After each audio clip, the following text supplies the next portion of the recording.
Hello, everybody. I'm Jordan Pacheco. And I'm Rodolfo Carlos. Thank you so much for tuning in to the Glad Trad podcast. Rudy, good buddy, how you doing? Jordy, thanks for asking. I'm great. How are you doing? Well, you're very welcome, Rudy. Yo, man, I'm doing fine. We are Jen and I are 66 days out before we too shall become one, and I am ready. So that's exciting. We're finalizing the last of our plans. We're looking at our lighting for our tent. It's gonna be a really, really fun time. And you're like nesting and stuff. Ashley was showing me like your guys' baby clothes that you have out. Yeah, I know. It's exciting. Really, really cool stuff going on right now with our life right now, huh? Yeah, dude, exciting times. Um, I wanted to, as sort of an intro as this is, there's something that caught my eye today, which I had to send to you because this was kind of an impromptu episode. Cancer alert. Cancer alert. That's right. That's what it's called. Cancer. We should honestly do a show just called Cancer Alert, like once a week, where we just find something because we're always posting morning cancer anyway. Um, so I would want to say it's a meme. It's really like a meme series, isn't it? Because it's technically like 25 or 26 images over the course of 25 or 26 Facebook posts. Is how I saw it. So this is the deal. When on this morning, I cheated a little bit on my Lenten penances, and I decided to look. Sorry, Lord, and I decided to look at some of the cancer Facebook like Catholic boomer posting groups that are out there that give us so much joy. I think this one came from Spirit of Vatican II boomer posting. That's a good one. That's a great one. Actually, it was the second one. one. So there's that one, and then there's like an underground, even more underground one. Those are where the real gangsters lay. The electric boogaloo. No, I think it might have been Electric Boogaloo, or Electric Boognini Boo, or whatever they call it. But the guy who posted this posts memes often. I won't say his name; it's not important. But this one caught my eye, and the caption heading the whole thing was, "This is why I'm single." And so through the magics of editing, I'm going to post this meme here. It's slightly edited, and we'll get to that in a second. But what you see here, of course, is for those listening especially, is it's husband and wife in like the bathroom, two-dimensional stalls, right? And it's just kind of wife bad, marriage bad. Marriage will leave you as a guy like broke and alone, and she gets everything she wants. Is that a fair description of the meme? Yeah, I would say so. I think it touches on all of the really bad tropes of, like a modern marriage. Mm. The wife cheating on a husband, just kind of being overbearing, the husband just kind of going along with Yeah, it just taking and it. taking it and just going along with it. And then inevitably, because there's no direction and no foundation, they end up with lives that are ruined. Well, he does is in the meme, which is interesting. So because it would be different social commentary if both of them did. Like divorce is bad, I think would be the emphasis. This one is like if you get married to a woman, she's the one that says, "I want marriage." Husband's like, "Okay, I want kids. You're being lazy. You need to go out there and work harder." He works harder. She goes, "The romance is gone, and he doesn't give me enough attention." And she gets from her girlfriends, "Yeah, girl, you deserve better." And then she gets a message from Tyrone. And this is an important trope in the meme world because there's always a Tyrone when it comes to MGTOW incels, which we'll get into. And so Tyrone is, "Oh, I'm here for you. Come on, let's go out for coffee over work." Husband's alone, wife has an affair. "Will you push me to this, right?" And then wife takes the kids, takes the house, takes the money, and tells the kids that daddy probably has another girlfriend, doesn't care about you, which is why he doesn't visit you. When dad tries to visit on the weekends, presumably, or whenever the custody battle allows, the kids have turned against him. So he's depressed, he's lonely, she's having the time of her life. And so he tries to go online to meet somebody. And this part of the meme, I think, is kind of funny because it's some like decrepit fat chick who's like, "Don't even bother if you're shorter than 6'2" and don't have a hot body. Must have a lot of money and treat me like a princess. My kids always come first." Yeah. And so, and then guy sees it, like girl posts, "Oh, my ex-husband's the worst," and he just kind of loses his mind. So that's the synthesis of the meme. Well, I just want to say that that does sound like her life is ruined too, in a way. Oh yeah. but by her own doing. Right, sure, sure. So what's funny is that I paid attention, especially the past couple of years. I wasn't ever part of this. I want to really emphasize, but I was interested, as I am, as you are too, like kind of the internet subcultures that we find, with two groups in particular, and that's MGTOW, which stands for Men Going Their Own Way, and this would be kind of like a black pill MGTOW meme, I would define. And then there's like a black pill group called Incels. And these are kind of best described as, well, they would probably say are like perpetual virgins, not by their own desire. It's always about, yeah, it's always about sex. So let's define the term. If you guys don't know what a black pill is, it's like a hopeless situation, like the most hopeless, bleak situation you could find yourself in. So Rudy, contrast that for our audience. So can you just explain real quick, like white pill, red pill, and black pill? Because I think that might help people who are new to it. So that's the black pill. Just hopelessly, just there's no hope. It's just like, it's the realization that you come to where it's like you're at the bottom of the barrel, a rock bottom. I mean, you're at rock bottom and you think there's no way that there's ever going to be anything better than this. That's a black pill. A white pill, contrary to that, is like your hope has just been reactivated, hopefully in Christ. Everything's great. Things are on the up and up. A red pill is something, it would be like a realization that help me out here, Jordan. What's a red pill? So let me give kind of example. So our Glad Trad podcast is a white pill to red pill channel, right? So the white pill, the Glad Trad podcast, is that there's hope. The Latin Mass is back in resurgency. Orthodoxy is coming out, and we're having fun doing it. That's a white pill moment. Like, for everything bad that's going on in the church and in the world, Christ's light shines through. That's a white pill. It's a very hopeful message. We're red pilled, you might say based. What this means is that you wake up from the matrix, right? You have this realization that things around you are fake and gay. Literally. So a red pill moment in the church would be like when you look at what's going on at, here's a perfect example, right? So some people have been woken up with what happened to that poor lady in Dallas. Have you seen that with Taylor Marshall? Had her on her show. Pregnant wife, wasn't wearing a mask in church. A parochial vicar, I think he was, called the cops on her and charged her with trespassing. And so a red pill moment is when people are like, holy crud, this mask mandate thing, it doesn't matter if you're social distance, doesn't matter if the fact that it doesn't protect you or whatever. A red pill moment is going, holy crap, I'm just not going to wear it. Screw it. And screw you too while we're at it. Like, that's pretty basic. Another red pill moment would be like, or a good example of a red pill would be, deciding that you're not going to go to a post 55 Holy Week based. You're like, you know what? I'm not doing that because Bugnini made this first change in order to first change to the liturgy in order to bring in this new mass. Yeah. So I'm not going to be a part of it. That's a red pill moment. You're like, I'm going to go pre-55 for Holy Week. When you decide to leave your Jesuit hippy-dippy parish and attend traditional liturgy, whether that's Eastern or Western, that's a red pill moment. And then a black pill, to Rudy, you actually explained it perfectly. A black pill is of hopelessness. It's looking at something which might be a reality, but there's no silver lining, that the cavalry's not coming. So if you are here's the thing, Society of Pius V, Sedevacantists, right? That's very black pill thinking, because there's no way to restore the papacy. It's like, sorry, kids, like apparently after Pius X, or Pius XII, I'm sorry, we're over. So that's a black pill.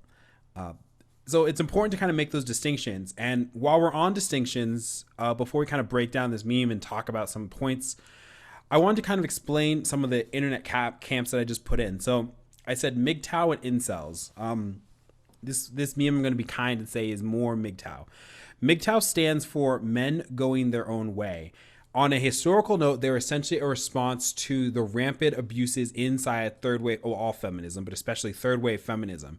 They have looked at the brokenness of divorce, the tyranny of feminism, the tyranny of women who partake in feminism, and are responding to it in kind. They're going, they take the mantra of, if women say a woman needs a man like a fish needs a bicycle, they're essentially saying the same thing for men. There's a range of MGTOW, and I want to be very good for them. There are some MGTOW guys who are men's rights activists more. These are the kind of guys who are on about how fathers are not second-rate citizens in divorce court or in custody battles, that if men and women are going to be equal, society has to treat them equally. These are the guys who will tell you that the gender pay gap doesn't exist. They'll tell you that there's a double standard in society that needs to be corrected if women really want to be as like this tyranny of feminism really wants to be as clear-cut as it is. Generally speaking, these men's right activist guys support authentic femininity, and they also have pretty good commentary about masculinity as well. They'll tell they're red pill kind of guys. Some of them white pill, red pill, but a lot of them just kind of red pill guys. And then you kind of get the spectrum, but you get down into the more black pill guys. These are the ones who are essentially just kind of like the woman haters. Pardon my French, but it's from a song, women are good for 3 things: cooking, cleaning, and you know what, right? So these are the ones who are like, listen, like, never marry a woman. Marriage is pointless. Marriage is dead. And the best thing for men to do is not to worry about a woman whatsoever at any sort of capacity. You can treat her like an object essentially, but you don't fall in love, don't get married, don't have children. She will take everything. That's the thing. Like, she will destroy your life. Not a possibility, but she will destroy your life. And then the incels, which are kind of like the blackest of the pill, they were internet was interested in them more a couple of years ago because an incel went on a shooting spree. These guys are kind of not self-appointed. They're perpetual virgins, if you will. These are the guys who say that if you don't have these qualifications, you will never get a woman no matter what.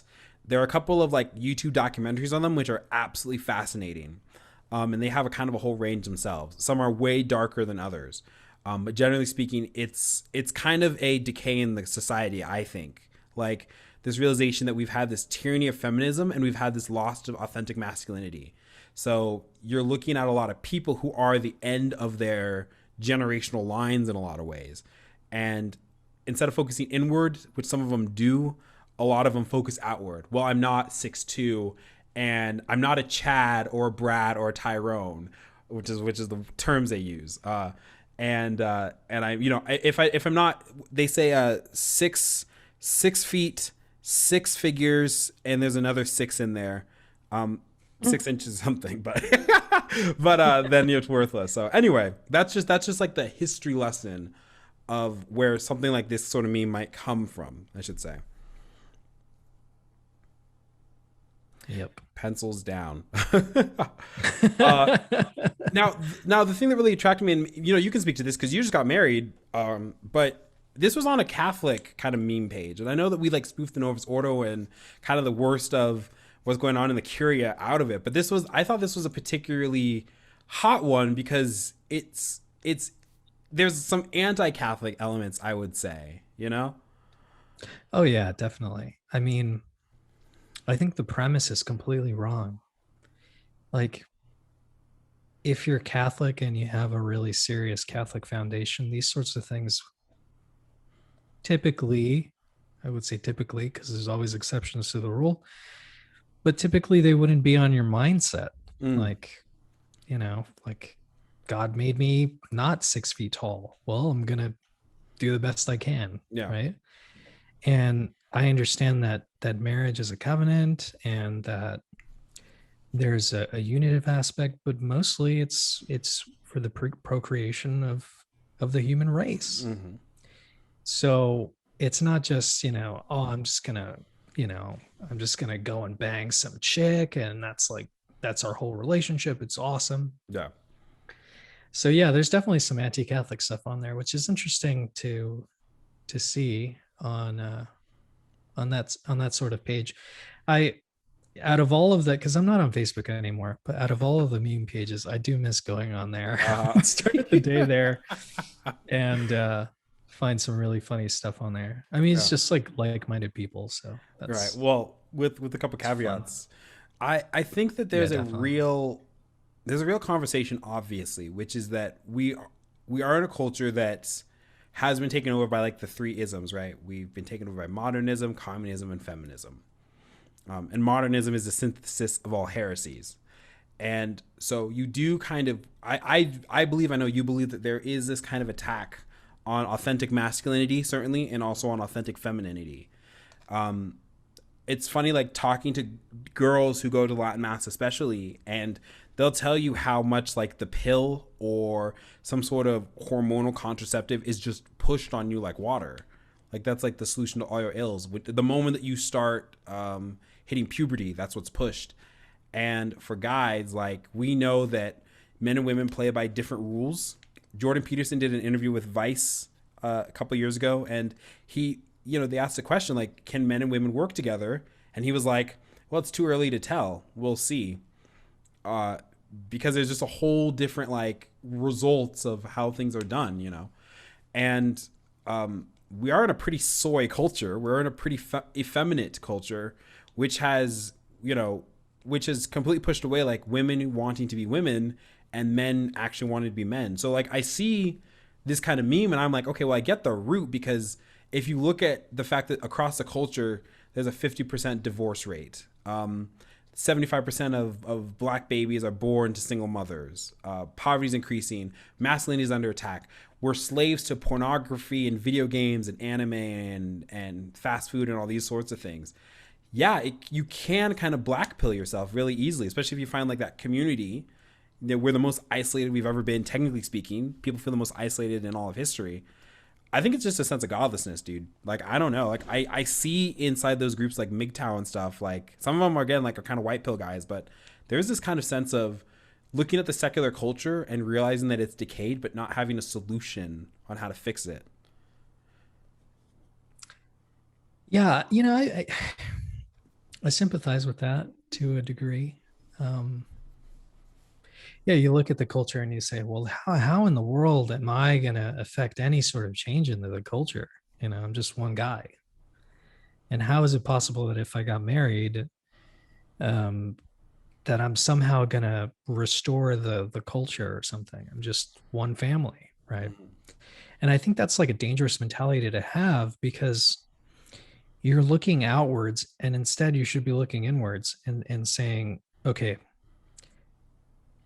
I'm not God, so my life isn't going to change like the rest of human history. I don't know, unless God deigns it to be that way. But for the most part, people are meant to affect change within themselves and within their family, right? And maybe you're not going to see it in your lifetime, but you are making a change in the culture by saying, no, I'm not going to live my life this way. I'm going to live it according to the standards of God, of the church, Holy Mother of the Church. And by doing that, I am affecting change, because my daughter or my son, they're going to go out into the world and they're going to slowly build up this culture that I would like to see. And so in a way, that's the ultimate white pill. But I don't think people get there, because like you mentioned just a few minutes ago, it's a culture that is godless. It doesn't have God at its center. And if you don't have God in at the center of your life, what are you going to put your hope in? Mm-hmm. You're going to put your hope in things like QAnon. Yeah. You'll see stuff like QAnon and you're like, oh, there's a plan to all of this. And then inevitably the election comes and goes and you're like, wait a minute, what happened? Mm-hmm. Q, where are you? What happened? That is, that's an entire movement that I legitimately like don't know much about, because I almost like chose to. I was like, the little fringe is like, no, better. Like, look, I'm a kind of guy who like, I like order and I like the idea that sometimes things can be 4D chess, but I was like, it's better. That's like impossible. It's better to assume incompetency instead of malice first off. Then when malice comes, you're like, okay, never mind. Like, that's the first threshold. Sometimes 4D chess doesn't exist, especially with inefficiencies of. Let me ask you this, because one thing that's interesting about the first part of this meme is it's this man and this woman, and she goes, I want marriage, and he says okay. This sort of suggestion that that marriage is kind of more or less forced upon men. You might see some MGTOW guys, again, some one thing about them I'll just say off to an aside is that for whatever reason, I think it's just because they're addressing the culture as it is, they tend to stay away from this sacramental attack or the sacramental element of marriage. They don't talk about marriage as a sacrament. They talk about it as a contract, which I think is just coming from the Protestant American tradition, really, which is why I was like surprised to see this on a Catholic forum, because marriage for us is so different. Like, I would never be like, well, Jen wants marriage, so I guess I just got to do this. Like, sacramental marriage, it seems like is so much deeper when you recognize it's a covenant, you know? Yeah, definitely. And that's why they ask you the hard questions when you start your marriage prep in the traditional, in like a traditional parish. Yeah. They ask you things like, well, what are you going in this for? Are you being forced? Do you have an actual desire? Because it's not a contract. This is a covenant. It's a mark. It's a mark. Yeah. It's a mark. Yeah. There are marks in baptism and confirmation and other sacraments. There's marks in holy orders. Just in holy orders where you pick a vocation and then God makes that mark on your soul. So in marriage, it's like what God has joined together, let no man tear apart. And what's funny? Some of the comments I was reading on this was like, well, this wouldn't happen if you had a prenup. Oh, this would, this could have been avoided. Come on. But again, like if you look at marriage as just a contract, right? And it's a contract that has let's say it's a contract that has a 50% fail rate, and you don't actually take the time to look at the legitimate steps to how to divorce proof your marriage, then of course something like a prenup just makes sense, right? Because you're just it's protection, right? It's a contraception argument. Don't use contraception, Billy, but if you're going to, these are right here, right? It's like, I love you, baby, and I'll give you everything, but just in case in case I don't want to give you anything, like, let's sign this piece of paper.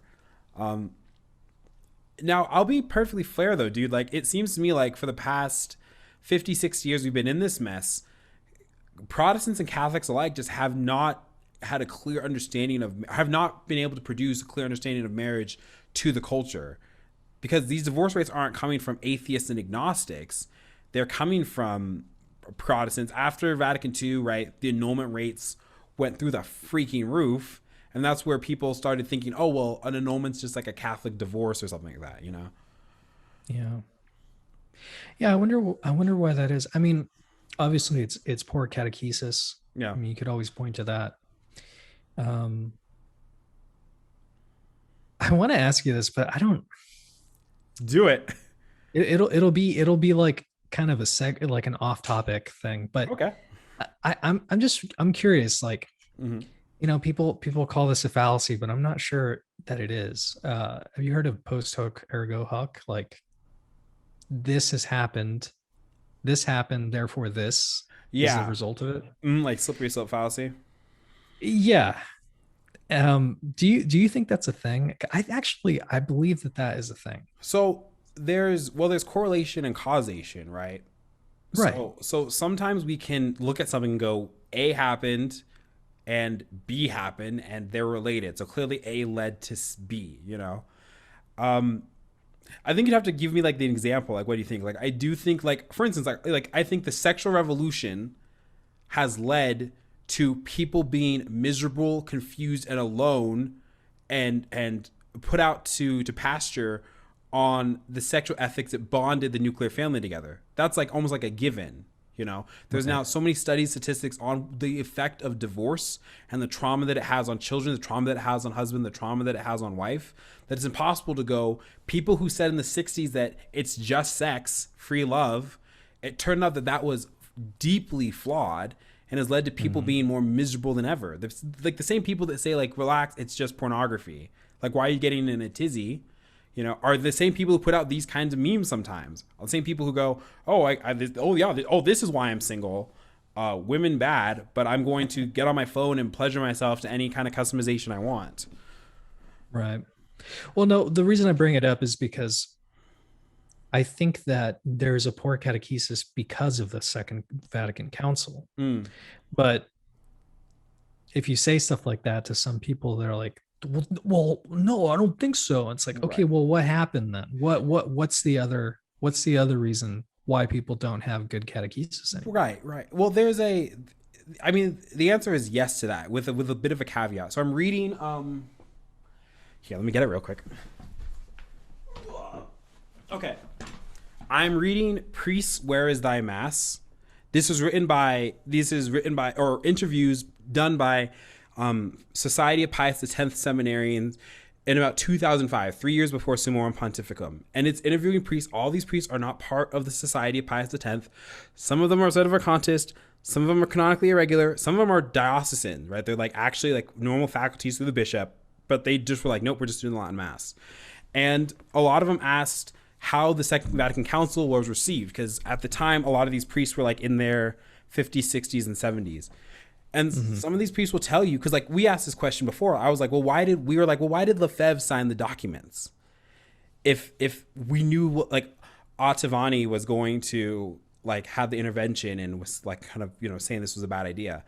The answer is because the documents are written in a way that is ambiguous enough where you can interpret whatever you want out of them. If you're traditional like Lefebvre was, you'd go, okay, well, these are kind of weird, but you know, but you look at like the dogmatic pronunciation, you're like, okay, well, there's like clearly like stuff here. And it's also the church. Let's not throw the baby out with the bathwater just yet. The problem is that the liberals triumphed, right?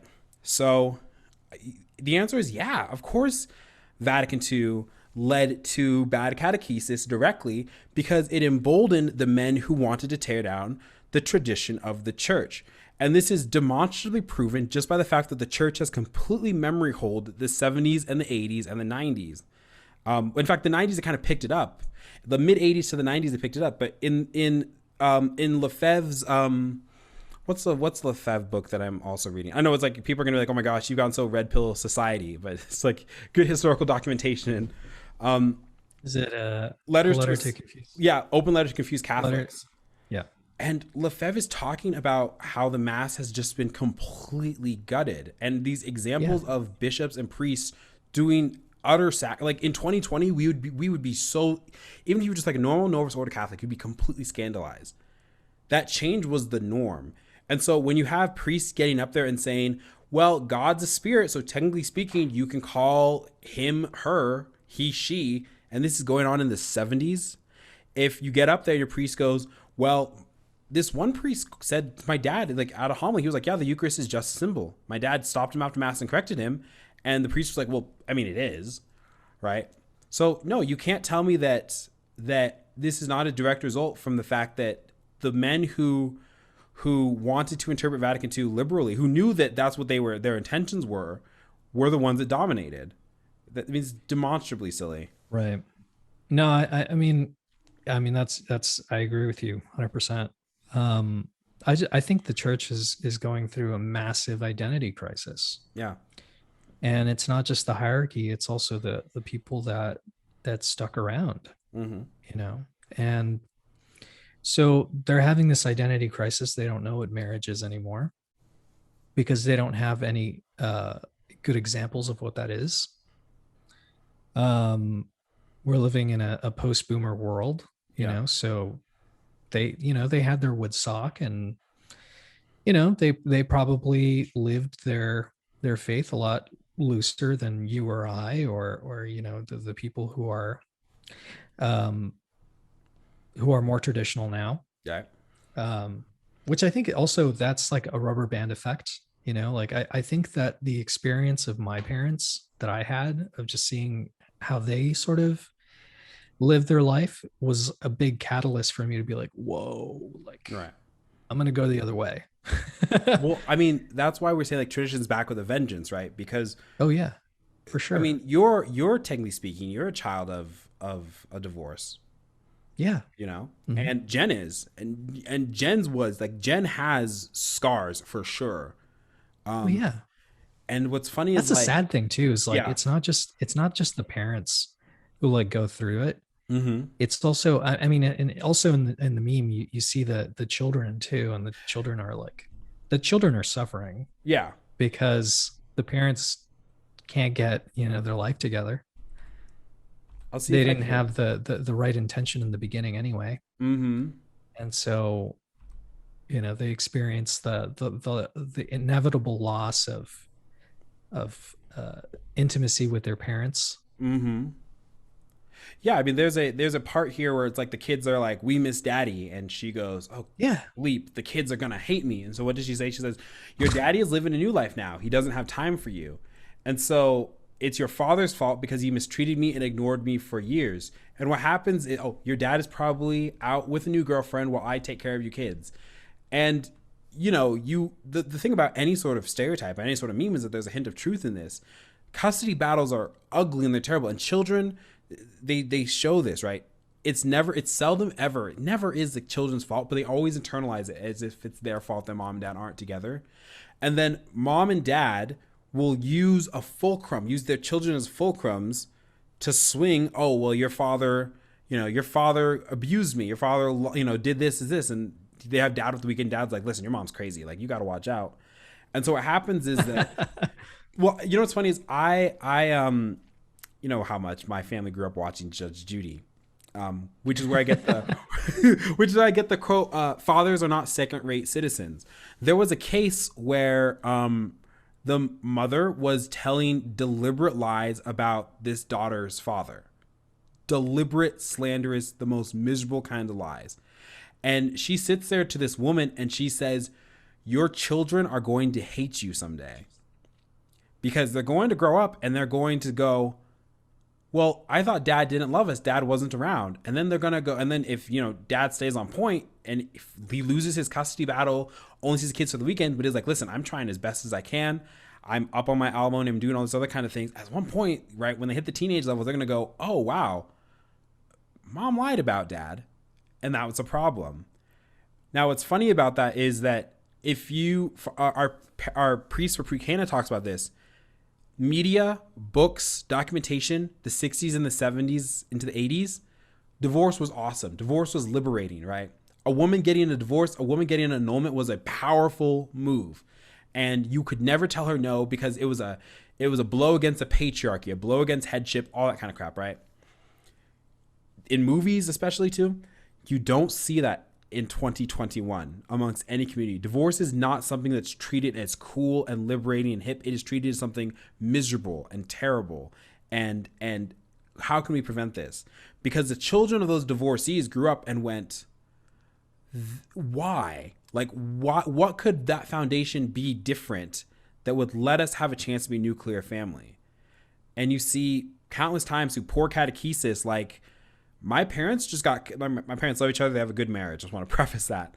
But they got cassette tapes for their pre-Cana. That was like a series of cassette tapes. Jen and I have been through, you and Ashley, we've been through a ton of different sessions and we have to ask hard questions and learn to work together. A lot of people just didn't have that. It was like just kind of assumed this was the way it was going to be. So now things are kind of going back in the way that they should be. But of course, it's ripping the culture along with it. Yeah, I also see people just afraid to even get to that point. They're just like, oh no, I'll be single for the rest of my life. It's too scary. Like, yeah. Why risk it?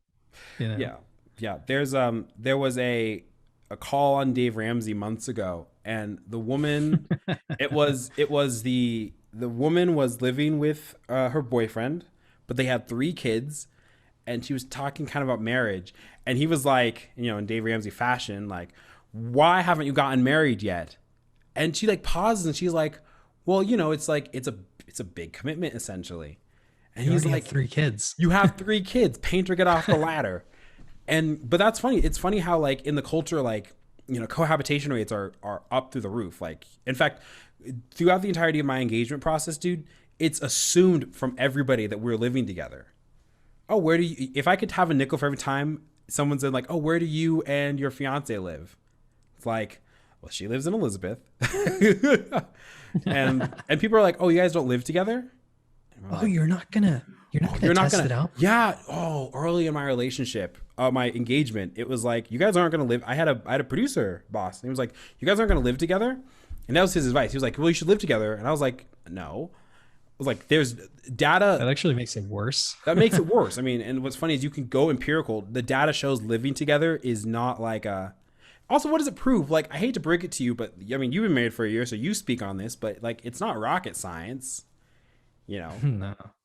I mean, I could see how people would, have a hard time with it. But if you don't prepare enough. Yeah. Yeah. You Yeah. know, if you're going into it as an individual, hell yeah, you're gonna have a hard time. Mhm. You're gonna have a rude wake up call when you can't just leave your clothes on the floor anymore. Mhm. Like that's just not how it works, Yeah. Yeah. bud. That's So yeah, no, yeah. I mean, you got to go into it with an understanding that you're not going into an individual relationship where you're just like living with a roommate. Like mhm. this is your wife. And the cool thing about being married in the church too is that that person is going to help you get to heaven. Yeah. And likewise, you have that burden, that terrible burden of having to get your wife to heaven or your husband to heaven. Mhm.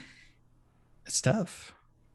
I think that it comes with the fact that we people don't believe in supernatural graces. Mm-hmm. So I know for a fact our betrothal gives graces, and I've seen them working in our engagement. It's almost uncanny, but like I thought Jen and I were doing great before, but like after betrothal, like we were just becoming a team, and I know that just gets compounded upon in marriage, post marriage, everywhere, and that's exciting. And so for Catholics, right, it's like we don't look at marriage as like, oh my gosh, we just have to do this because this is the way the culture does it. But it's this like radical engagement in Christ's own mystical body. I mean, God says that for this reason shall a man leave his father and mother and cling to his wife, and the two shall become one flesh. So you're right, man. It's like it's not just you. It's not you and your roommate. You got to get French real fast. It's we. Yeah, we. And I get it. It's scary. And I think that there's a lot of steps because we talked about this before, but like it's hard cultivating a good godly relationship with a woman. I mean, any vocation takes work, and it's tough. It's difficult because you're not just about yourself.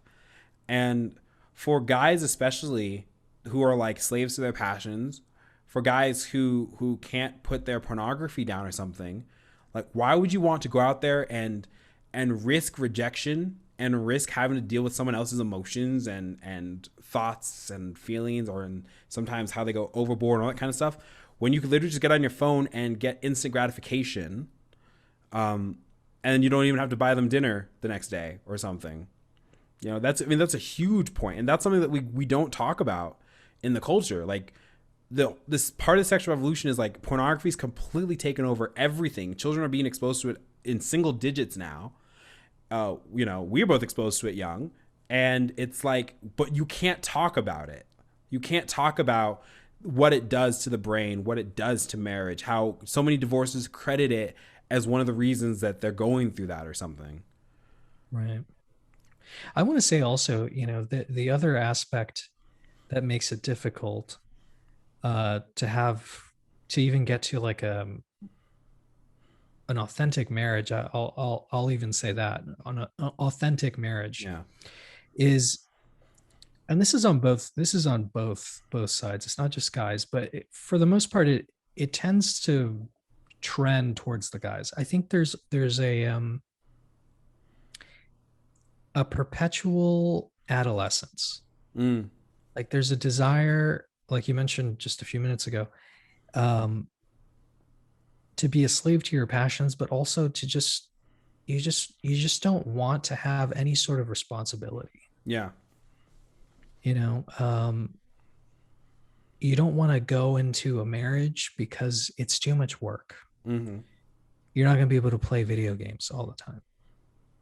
Or you expect that you can, and then you get married and it's like, well, Yeah. you're kind of dropping the ball. You're not really the head of the household. Mm-hmm. You're not really taking care of your business.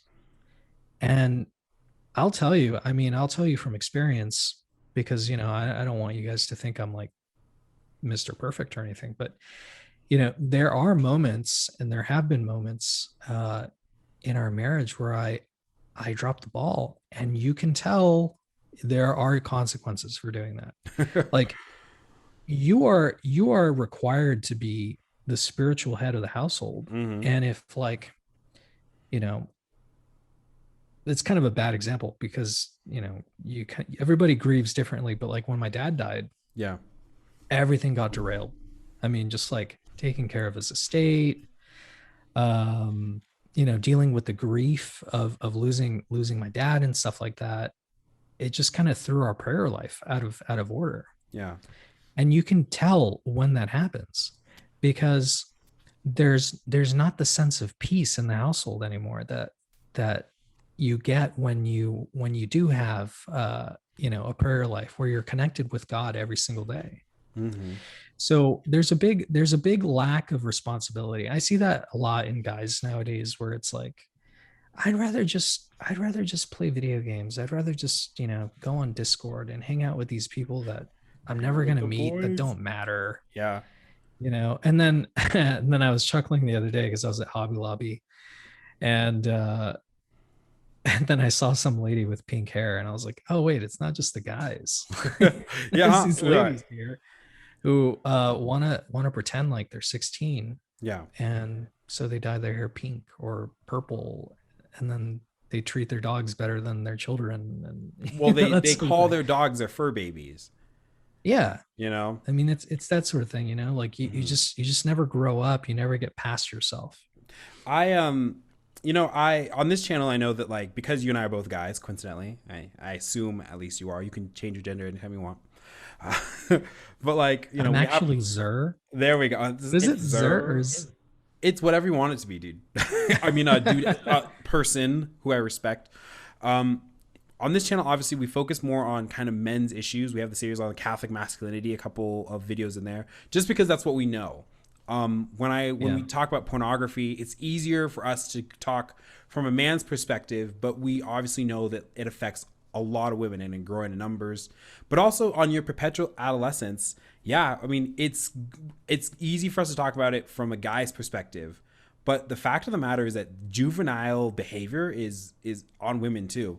And I think part of it is, again, it's like it's why I hate to break it to you, Catholic ladies who are listening. I don't care what is printed in any parish's bulletin. You cannot be a Catholic and a feminist.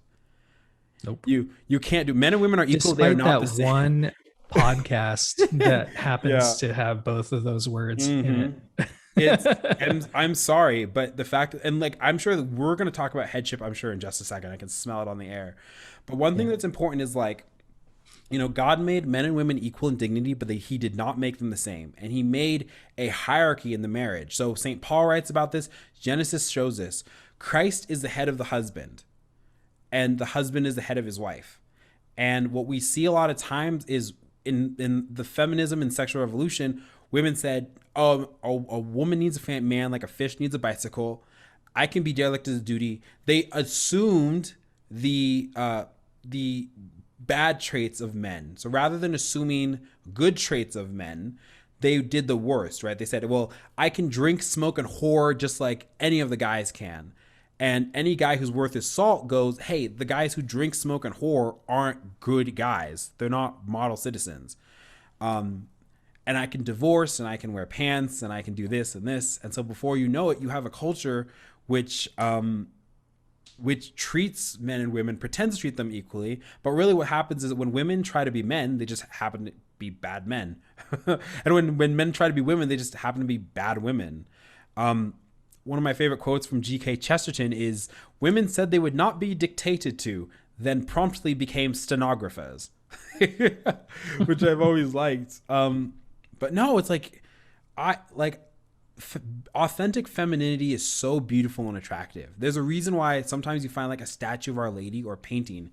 Painting was just unveiled at the Augustine Institute, and it's Our Lady at the Annunciation. And I sit there and I always look up at Our Lady and I go, is she supposed to be like this poor, defenseless woman under the bonds of patriarchy? The most powerful human ever because of her fiat, because of her obedience? Like, if we role modeled ourselves after the Holy Family, who would complain here?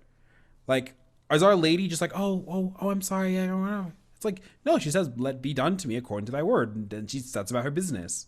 Like, perfect wife, perfect mother, perfect queen of heaven. Not only Hashtag boss that, but babe.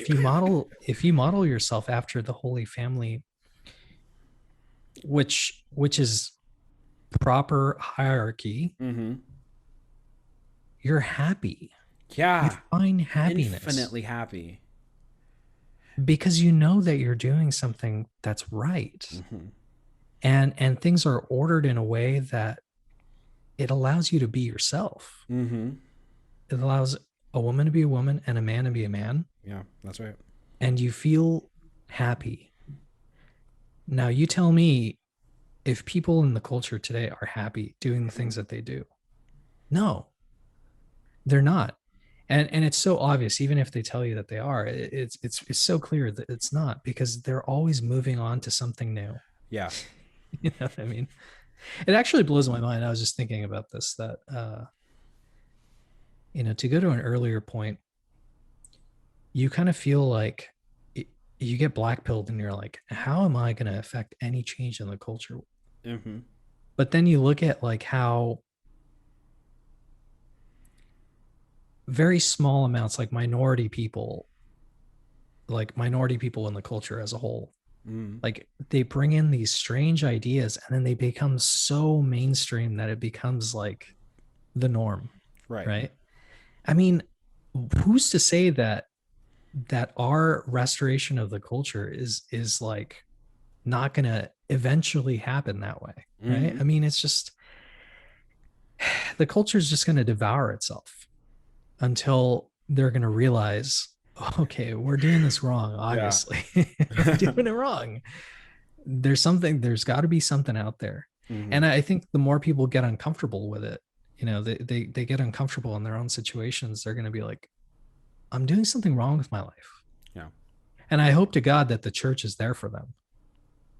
Well, I mean, there I'm a will little be. black-pilled about that part Well, I because mean, there will. just like the hierarchy right now. But Right. Well, their there's people like hierarchies. you and me, and Yeah. Yeah. other people just kind of day to day living their life. I mean, I think that this is all this, and part of this divine chastisement is the fact that we're realizing what the church should have always been. Yeah. And sometimes it's a hierarchy, sometimes it's a lady, sometimes it's both. But the gates of hell will not prevail. And I think that we're kind of in the budding parts of, in some ways, a Catholic Renaissance. Like, I just think that there's so much good content coming out. There's so many people who are turning to Jesus. The line, I mean, our thing on the Latin Mass, like the explosion of orthodoxy and tradition, and how they're trying so hard to kill it, to keep it down because they know what it means. They'd all be out of the job because they've lost the supernatural faith. And Listen, guys. Listen, fathers. yeah, Listen, Your Eminence. I'm white pilled that's right. to the core. You Like, can't blackmail today. You can't black pill me today. yeah, it gets. I mean, like the stuff at St. Peter's Basilica is distressing until you recognize that Our Lady warned about it, and all the cool Christians have always gone underground anyway. Like, okay, whatever. Oh, we got to celebrate it in the crypt with St. Peter. Oh no, like, oh, you got us. I'm gonna have to die for my faith. Oh yeah, right. Oh, Well, sucks to suck. At least we have the faith to die for. One thing I wanted to say earlier is this, because I've been really meditating on what proper headship kind of means and what the interaction looks like. And St. Paul talks about it again. It's like, I've always wondered this almost throughout my life, and I've only now finally got to scratch the surface. He tells husbands to love their wives and wives to submit to their husbands, and in both ways ties it to as Christ loves the church. And I think that that's because our natural inclination, our rebellious points hinge on that. For women, it's like, I will not submit to any man. I will call the shots. He can't call the shots. We see like the tyranny of feminism on full display, where these men are kind of just like these accessories, that are dragged around by these women who, oh, I scheduled everything. I did this. I determined what he's going to wear. You got to put that back, all that kind of stuff, right? And it's like, oh my gosh, stop. and then the flip side also too, it's like, as men, we're the heads of households, but also like we can't be tyrants. And it's like, you got to do this, you got to do this. I want a wife who does X, Y, Z, and Q. If you don't do that, then like I'm out the game. I'm going to come home, kick up my feet, do my thing. You can't tell me on the weekend to go garden or whatever. Like, you can't tell me anything. I'm your head. And it's like, yeah, that's not accurate. It's like, I wish, by the way, I wish I could even pretend to try that with Jen. I'd get punched in the face because I'm marrying a very strong woman like that. I don't know, man. Cleaning up the lawn sounds kind of fun. Yeah, that's right, right. But that's the funny thing. That's what we mean by happiness. It's like, but when things are like in the proper orientation, our priest described it as this: like, as a wife, your duty is, imagine this. Imagine that husband and wife are trying to move a couch through a door. The wife's job is to make the couch as small as possible, and the husband's job is for the wife is to make the door frame as wide as possible. And so it's like this like mutual love that moves forth. So reading that Saint Joseph book, I was just taken aback, and I can already see the graces working from the consecration, because I was like, man, dude, Saint Joseph was married to the most perfect woman, and he knew it. You know, it's like he knew that she was the tabernacle that housed, that housed our Lord. And how crazy would it be to be like, hey Mary, would you mind would you mind to cleaning up that stack over there while I go out to the workshop? I mean, I'd be terrified. But one thing that's talked about in Father Calloway's book is he's like, Saint Joseph is the head of the Holy Family. Saint Joseph is out of the only two human beings, because we is the only of one out of two human beings who actually was able to tell our Lord with love and reverence and also authority what to do. We know this because after he was found in the temple, it said that he went back and submitted to them, like in all things, and then grew in wisdom. So I was just like if I, you're talking the Holy Family, just modeling your life after it, man. If I could just model my life 1% after Saint Joseph, and just that mutual, such a deep desire he had for our Blessed Lady, that he was willing to honor her perpetual virginity. He was willing to take his family into Egypt. He was willing to do anything for her. I mean, you never hear the culture talk about these kind of things, because they don't really believe in sacrificial love, which is what I'm actually seeing in that meme that we talked about earlier. Like, there's a lack of sacrificial and supernatural love. Everything's so superficial, right? Yeah. It's like an entitlement, Yeah. like we're married, so I expect this and this from you. And then, and it's like, yeah, it's devoid of that sacrifice that you just mentioned. If you don't have that sacrificial love, everything that you do or that you have to do, like your duties, they become so arduous. Yeah. Yeah. I read it was Father Leo Kinsella's book, The Man for Her. Jen read his book for women, which is The Wife Desired. I think that's the right titles. And let me give a funny little analogy he gave. In the book, he talks about this. He says, listen, your wife is going to be late for stuff. And I'm not going to, he's like, and he made very clear, he's like, listen, I'm not trying to break down the legitimate reasons from the illegitimate reasons. They'll give you both. I'm just saying she will be late for stuff. You have two options. You can either accept it or you can kill her. Like, at the end of the day, and it's such a funny way. And when I read this, so I was in New Mexico reading this to Jen, my mom, my grandma, and my grandpa. And I said that, I was like, look, in the book he's saying that like wives will be late for everything. And I did not get to my second part of that. Like, we're not going to speculate the reasons. They were like, well, yeah, well, that's only because like XYZ. And what if a kid like poops their pants right before he got out the door to mass? And I was like, stop. He's saying that I can either accept it or I can kill you guys. So I think that it's just kind of a way of saying like, listen, like, part of being a good head of household is like that piece of the realm kind of aspect, like you take on not just like the concerns that you need to meet with your wife, but you need to do it for your children. And then you need to determine like the best and most selfless course for how to like, keep your family afloat. And it's like some behaviors or some things that might irk you, some things you might want to try pretend to put your foot down on. Some of them are just crosses. Like, if we talk about how husband and wife together trying to get each other to heaven, God builds in the crosses that we can elevate, that we can use for the removing of our punishments in purgatory. Like, we can purge ourselves here on earth like that. I'm sure that, this is your first year. I mean, I know that you're learning a lot. I'm not even married yet. And I'm like, okay, this is clearly like offer it up moment.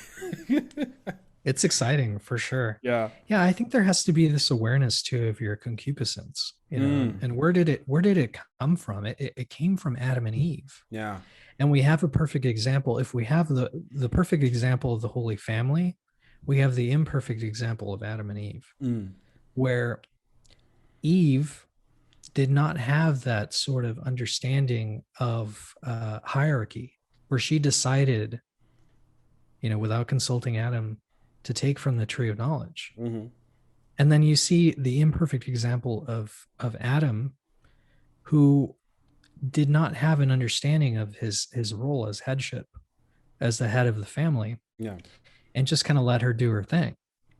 There's a failure on both of their parts, and you have to be aware of that in your marriage and your relationship. If you're not married either, just be aware of that, because that can be something that that is going to come up, and it's coming up because of your concupiscence, because we're not perfect people. We have proclivity to sin, Mm-hmm. and there's going to be times where you have that sort of disordered desire to do something like, Yeah. oh, I'm just gonna I'm gonna yell at this guy today when he comes home today. Yeah. That's never happened to me before. Like I just Right.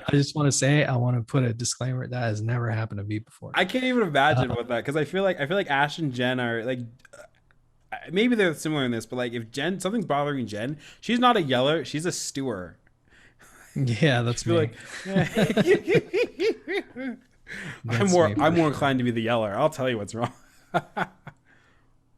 No, I mean, but yeah, for sure. Yeah. No, sorry. I'm sorry. I totally didn't mean to just derail you slightly. Yeah, there's one thing that's interesting when God goes to Adam, right? And is like, hey, why are you hiding from me? And because the first thing he does is he throws Eve under the bus. He's like, the woman that you gave me, had me eat of the fruit. And I'm like, man, the woman that you gave me, like, what a freaking, like, what a like stupid. I mean, it's just like you read that and you're I gotta like, find the, keep talking, hang on. what a jabroni, I know. like he, like, right before the fall, he knew God's omnipotence. So he knows that God knows what he's thinking. Right. He knows like that God probably knows. And he's like, oh yeah, I was over here because I was afraid that I was naked. Where What are you is looking it? at? It's so I'm just finding where it, here it is. So this is Genesis chapter 1, verse I'll start with verse 9, from the ESV. But the Lord God Make sure to just make sure to add a the word. oh yes, a Lord. reading from the book of Genesis. Genesis. But the Lord God, I'm just kidding. But the Lord God, we thank God we don't have those days anymore. It was so nice on Palm Sunday, right? Where I was like, man, we don't have to respond. We just got to sit here. But the Lord God called to man and said to him, where are you? And he said, I heard the sound of you in the garden, and I was afraid because I was naked and I hid myself. He said, who told you you were naked? Have you eaten of the tree which I commanded you not to eat? In verse 12, the man said, the woman whom you gave to be with me, she gave me the fruit of the tree and I ate. Then the Lord God said to the woman, what is that you have done? The woman said, the serpent deceived me and I ate. So I just love the finger pointing. So, it's like with guys, like I get like proper headship's a really important thing. I'm all about it. I think there are what's very funny and what's really hard. I get this is difficult for women and it's difficult for men because we have to make sure to exercise it properly. But part of headship is not just like the big decisions. It's like if it's a small thing, just teetering, like you got to listen to your husband. Like you just have to. Like there's a weight on his shoulders that's different. There's a culpability for his soul that's different. And so that's why like I've been really trying to pray for like what that looks like in decisions. Cause anyway, but what's funny is like Adam derelicts his duty. He doesn't go, I was not safeguarding my wife, because the husband is the first defense of the wife. This is why the serpent went to Eve. Because if he went to Adam would be like, F off, bro. But how did if since the wife is the heart of her husband and vice versa, it's like Eve was able to get Adam in a way that the serpent directly couldn't. Which is why to me it's like so many times, like how many times in the Bible does like sin enter with women to men, like Jezebels of the world, for heaven's sake, the Bathshebas of the world, because it's way easier for us for in our concupiscence. But I just love how Adam's like, oh yeah, I'm the head, except sorry, oh, you knew this was gonna happen, like you gave her to me, like I don't know what you want me to do, Lord. Pick the wrong rib. The wrong. Dude, you ever call Ash your favorite rib? Yeah. When the rib starts talking. Next time Jen enters a room, I'm going to shout, try for them. I'm going to be like, the rib approaches. Oh no, you're gonna get killed. Well, I mean, so she can maim me, but I don't think she wants me dead just yet. Not till after that. And I think, people aren't gonna ask you, "Hey, are you still beating your wife?" It's gonna be the other way around. Right. Say, hey, Jen, are you still beating up? You still beating up Giardi? Oh gosh, can you imagine? Nah, I'm just kidding. No, Jen's wonderful. And maybe kind of like a final thing, but I was just, the culture is so lost on marriage. And it's funny because I think like what's so funny is that earlier was like, how do you divorce proof your marriage? And there are 4 things experts identify. And then there's like a very Catholic way. So first off, as a Catholic, it's like, understand that marriage is a sacrament. The D word doesn't exist. Nor does annulment. Like these things just don't exist. It's like, that's why, Catholics can't divorce, but they can kill each other. If you go into marriage knowing that it's a sacrament, not just a contract, not just a handshake for sex, but really is deeply a bit of the covenant. And on top of that, each time you engage in the marital act, you are renewing that sacrament. In other ways too, but that's just like a testament to why it is. You were married for the procreation of children and secondary the unity of the couple. I mean, that's beautiful. It's wonderful. And it's really kind of sad when you see people who've completely lost themselves in what the culture's view is. The culture views that like cohabitation is cool, marriage is old, it's fuddy-duddy. And so the 4 things all on top of that, sacrificial marriage, it's like, if you agree on religion, obviously, that's the most important thing. Like your beliefs and your value systems have to be in lockstep. This sometimes goes down to the nitty gritty, as you and I know. Like it'd be hard for us to date like charismatic Catholics, or marry like kind of charismatics. Although I do believe we lucked out, bro. Yeah, we really did. I mean, luck isn't really a thing, but right. Well, I remember, what I mean? I tell this story so often because I'm so affectionate about it, but you remember you started going to Latin Mass and you were like, I love it. I don't know how I'm going to tell Ashley. Yeah. And like for Jen, it was like day 1. I was like, no, this is what we're doing. And she was like, cool. And it's funny, like listening to her now because she's like become like this, like she's becoming this like little micro theologian, like this little Latin Mass spitfire. I think that was a good test for me personally. Mm-hmm. To fit into the role. It was like, nah, we're doing this because this is going to change our life. It's going to radically change our life for the better. This is what it is by the greater good. Yeah. For sure. So that's number 1, religion lockstep. And on the subs thing, like you have to, if you pray, they always say like the family that prays together stays together. Turns out that's actually like that's true, especially as far as husband and wife goes. Like if you pray with your spouse, you're not getting divorced. It's statistically ridiculous. The second thing, of course, is finances. Especially if you're in a family that combines everything, which you should. You should be able to talk to your spouse about money. Most fights are cited come from money and all that kind of stuff. But if you're able to be like, hey, this is what we're doing. If you combine your goals, it only makes sense that strengthens the marriage. The third thing is children. And for people who aren't Catholics, the quote is, are you going to have children and how are you going to raise them? For Catholics, it really is like, how are you going to raise them? How are you going to give what is the testament to your sacrament? Like, are you guys disciplinarians? Do you spank? You guys going to spank your kids? Oh, for sure. Oh, for sure. I'm gonna spank them even when they're doing nothing. I mean, it's not going to be like, just for everything, but right. No, Kids are wonderful. They're gifts from God. They're also tyrants. They will take a mile if you let them. Oh yeah. I'm not really the kind of guy. I think my choleric side must come out when it comes to children, because it comes out with my nephew, because I'm not going to be the kind of guy who's like in the grocery store when kids throw in a fit. Oh, well, listen, little Billy, I'm sorry, but you just can't have a box of Cinnamon Toast Crunch today. I'm going to be like, how about this? Yeah. You can have a candy bar instead. F me. Don't be a cuck, bro. Don't be a cuck, bro. Really? Dr. Ray Guarendi, one of the things he talks about in his book is like the if-then method, which I realized was used on me as a kid. It was like, if we rake the leaves, then we can go inside for some hot cocoa. But if you don't rake the leaves, we're not getting the hot chocolate. And then you just are dogmatic about it. And kids are like, oh my gosh, I got a goal. Oh my gosh, we can do this. I did that with my nephew when we were shoveling snow the other day. He was like, I kind of want to go inside. And I was like, well, if you help me finish, give me another 15 minutes. If you do that, we can go inside and get some hot chocolate. And he was like, ah. Like, I got to write this down. So yeah, that's it. And then the fourth one is it's in-laws, but really it means family. Like what is our this one. I'm learning this one in real time, by the way.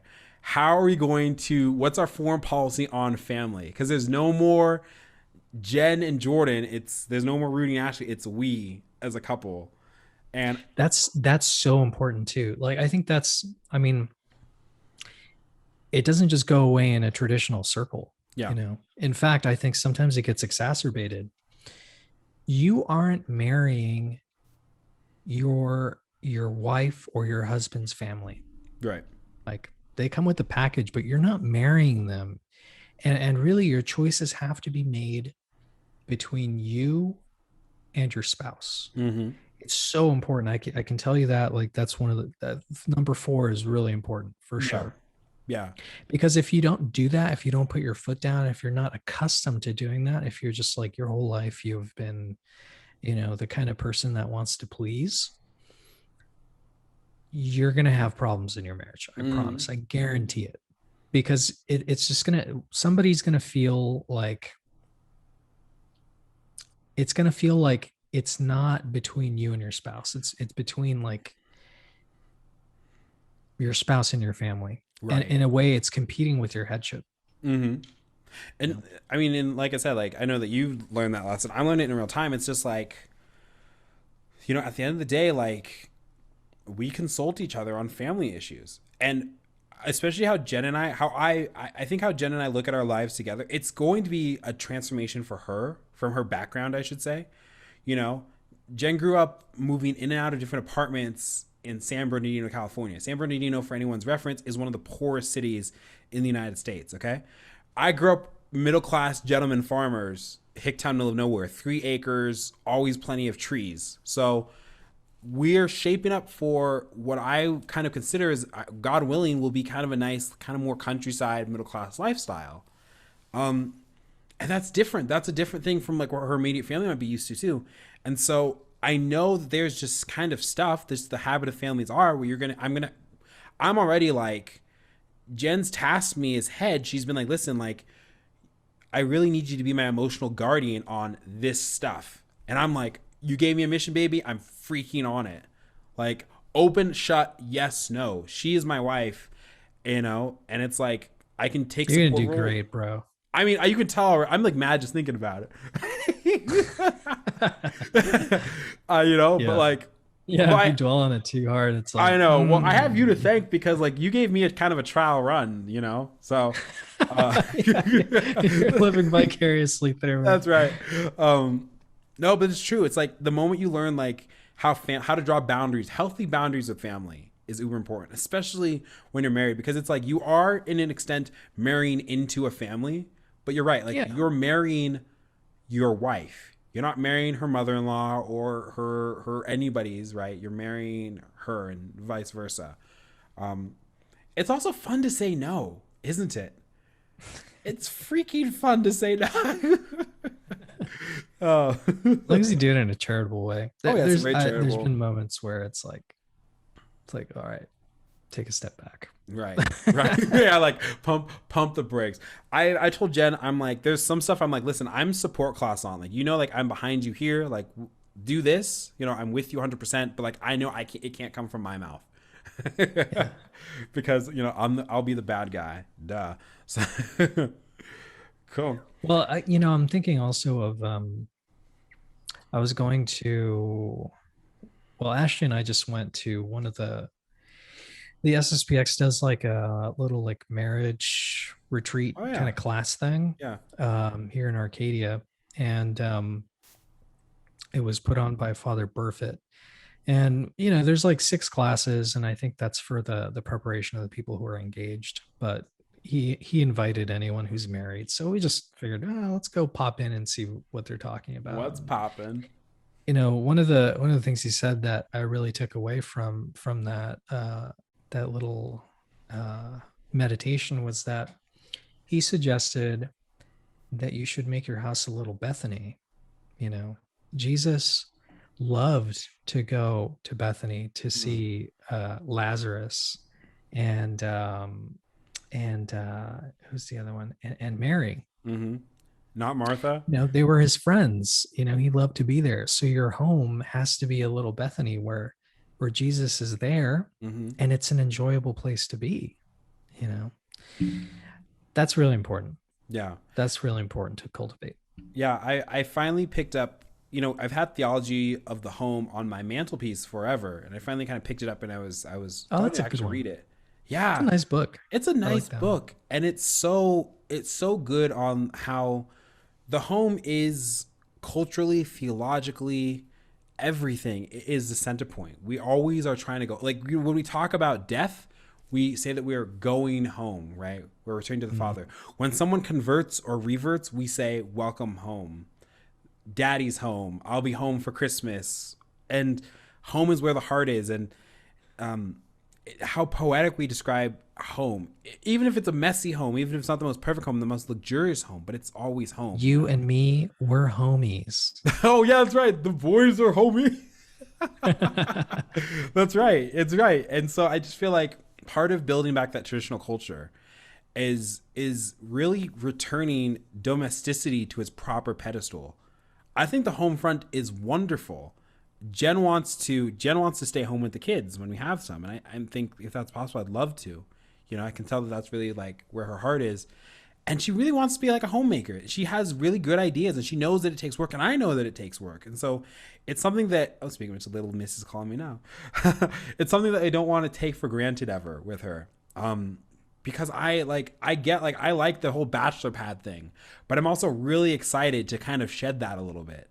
Like to come home and for the first time in my life, like talk about drapes and lighting and flooring and where we're going to put the crucifixes and the sacred icons and all that kind of stuff. And really building, like, I think it's uber important for every Catholic listening, a place in your home that is a shrine. Doesn't have to be a big fancy one. Doesn't have to be an entire room. If you can, awesome. I'd love to make a shrine in like a little room someday, like the little chapel in the house, but just a place where you can go to meditate, just apart from things. Apart from your electronics and everything like that, if you can, or someplace you can look when you're doing your rosary or meditating on the readings or something like that. I was going to say that's all the time we have. That's completely untrue because we could always talk forever. I think that's a good cap. Thank you so much to our subscribers. Thank you so much for everyone who watches and listens to us and keeps us in your prayers. If you would like to, if you haven't subscribed yet, please go ahead and hit that red button down there. Also, the notification bell tells you when there's a new video, both these kind of long form ones of Rudy and I, as well as our single videos, all a bunch of good fun. Listen, guys, subscribing is free. That's right. That's right. Smash that like button, demolish that like button. Subscribing's free. And, again, we love to hear comments. We love to hear feedback. If you have any video suggestions, if you have any comments, you like the videos, please, we'd love to hear back from you. We've been getting a lot of really, really positive comments back, and a lot of people talking about where they're at in their own kind of spiritual walks and where they're at with tradition, which has been really exciting. Yeah. Thanks for sharing that. It's really cool to read through those comments for sure. Yeah. There was a comment the other day that was like,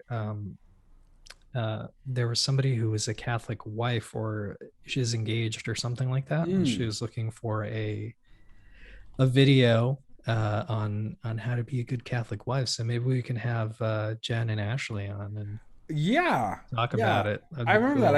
I saw that, and I think that's absolutely wonderful. Yep. please do a video on this is from J space C.